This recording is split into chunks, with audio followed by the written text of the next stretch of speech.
आज मैं आपको पित्त रस के कार्य कुछ इस तरह से याद करवाऊंगा कि आपको जीवन भर पित्त रस के कार्य याद रहेंगे। तो देखिए, सबसे पहले आप जानिए कि पित्त रस है क्या। तो देखिए, पित्त रस को समझने के लिए यहाँ पर चित्र को आप गौर से समझिए। ये है हमारी मुख गुहा। देखिए, भोजन कहाँ से कहाँ तक पहुँचता है। जैसे यहाँ पर मुख गुहा है, यहाँ से भोजन चला, खूब चबाया दांतों ने, इसके बाद में यहाँ से ग्रंथियों से लार निकल गई, ठीक है। उसके बाद में भोजन चिकना हो गया, इसके द्वारा पहुँच गया हमारा आमाशय में, ठीक है। फिर आमाशय में यहाँ पर भोजन का खूब पाचन हुआ, मंथन हुआ। मंथन होने के बाद में यहाँ से ये तरह तरह के एंजाइम निकले, पेप्सिन, जठर, रेनिन, लाइपेज, म्यूसिन, इन्होंने भोजन को खूब पचाया, ठीक है। फिर इसके बाद में भोजन जो है आमाशय के द्वारा हमारा छोटे आंत में चला जाता है। लेकिन उससे पहले यहाँ पर एक प्रोसेस होती है। यहाँ पर देखिए, पित्त रस, जो हमारा लीवर, हम हमारी भाषा में जिसे कहते हैं लीवर यानी कि किडनी, यकृत जो है, ठीक है, ये यकृत को कहते हैं लीवर। इस यकृत में आपका पित्ताशय पाया जाता है, पित्ताशय की थैली होती है, उसमें से ये पित्त रस का स्त्रावन होता है। तो यानी कि कुल मिलाकर बात इतनी सी है कि ये पित्त रस जो होता है एक तरल पदार्थ होता है, चिपचिपा सा, और ये यकृत के द्वारा बनाया और छोड़ा जाता है। जो कहाँ पर होता है, ये पित्ताशय की थैली में जमा होता है। तो ये तो थी पित्त रस की परिभाषा। नोट्स भी उपलब्ध कराए जाएंगे, बेधड़क आप बिल्कुल निश्चिंत रहिएगा। यहाँ से आप पित्त रस की परिभाषा लिखिएगा पहले तो, कि पित्त रस एक तरल पदार्थ है जो यकृत के द्वारा बनाया और छोड़ा जाता है, और जो कहाँ पर होता है, पित्ताशय की थैली में जमा हुआ होता है। इसके कार्य की बात करें हम, तो सबसे पहला जो कार्य इसका है कि इसकी प्रकृति कैसी होती है, क्षारीय होती है। अब जब इसकी प्रकृति क्षारीय है, तो ये जो आमाशय में भोजन गया था हमारे पेट में, तो वहाँ पर भोजन अम्लीय माध्यम में हो जाता है। तो बस उसी अम्लीय माध्यम को कम करता है, यानी कि ये क्षारीय प्रकृति होने के कारण भोजन के अम्लीय प्रभाव को कम कर देता है।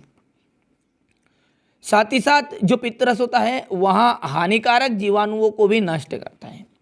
जो भोजन के साथ बहुत सारे हानिकारक जीवाणुओं का भी सेवन हो जाता है, तो उन हानिकारक जीवाणुओं को नष्ट करने का कार्य भी पित्त रस ही करता है। तीसरे यदि बात करें तो विषैले पदार्थों को निष्क्रिय करने का कार्य भी यहाँ पर पित्त रस करेगा, ठीक है। तो पित्त रस, देखिए, विषैले पदार्थ कौन से, आज जो मनुष्य है वहाँ रासायनिक वस्तु या केमिकल उसके छिड़काव कर करके, ठीक है, उसको बिल्कुल जहरीला बनाया जा रहा है। हर एक वस्तु, चाहे वहाँ केला, आम, ठीक है, सभी जानते हैं आप, उनको पकाया जाता है जल्दी केमिकलों का, तो वो विषैले हो जाते हैं। तो ये विषैले पदार्थों को निष्क्रिय करने का कार्य भी हमारा पित्त रस करता है। यानी कि यकृत जो है, वहाँ यकृत में ही पित्त रस है, तो यकृत ही की वजह से काम हो रहा है। तो आप यकृत का कार्य में भी लिख सकते हैं इसे, कि विषैले पदार्थों को निष्क्रिय करता है। पित्त रस आमाशय की क्रमाकुंचन गति को बढ़ाता है। अब क्रमाकुंचन गति क्या होती है, देखिए, आपको यहाँ पर एक वीडियो नजर आ रहा होगा, और इस वीडियो में ध्यान से देखिए क्या हो रहा है इसमें। ये जो भोजन है हमारी मुख गुहा से पचने के बाद, ये ग्रीसिका से होते हुए ग्रास नली के द्वारा नीचे जा रहा है। जब नीचे जा रहा है तो इसको इस तरह से जाना था सीधा, लेकिन ये कुछ इस तरह से जा रहा है, जैसा कि आपको यहाँ पर वीडियो में नज़र भी आ रहा है, ठीक है। तो ये भोजन की ये जो आड़ी टेढ़ा हो रहा है भोजन, यानी कि फूल रहा है, कभी सिकुड़ रहा है, फूल रहा है, सिकुड़ रहा है, तो ये इसी को कहते हैं क्रमाकुंचन गति, ठीक है। तो ये थे पित्त रस के कार्य, बहुत ही सिंपल से हैं।